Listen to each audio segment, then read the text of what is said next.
Okay, now let's test website speed. So go to tools.pingdom.com. So this is basically Pingdom website speed test. Paste in your URL and then you can test different locations. So basically you can test from your location or from your target audience location. So the choice is between Asia, Europe, Germany, Europe, UK, North America, so USA, Washington, USA, San Francisco, obviously completely different locations. Sydney in Australia or Brazil in Sao Paulo. So pick the location that you want. I'll pick San Francisco and click Start Test. It takes a few seconds and I will see the results shortly. Okay, now we've got the results, so we have to scroll down. So the website loads quite fast, 1.28 seconds. So this is really good score.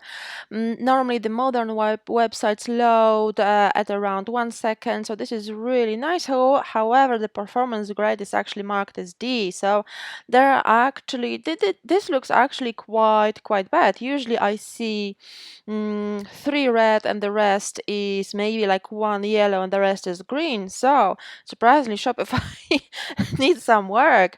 However, the way the website loads super fast, so I wouldn't really worry about the technical details as long as it doesn't affect the website speed. Obviously, they might be using certain tools.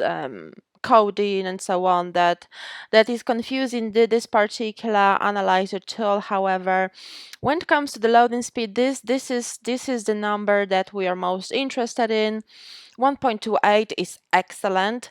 Anything that is around 3 seconds is definitely an area to work on. So the 3 seconds is, in user experience, this kind of cutoff loading speed where it can actually affect your sales and SEO, because nobody wants to wait 3 seconds for the page to load, especially that majority of the websites now load within 1 second. So if you've got this score, I mean, up to 2 seconds is still okay.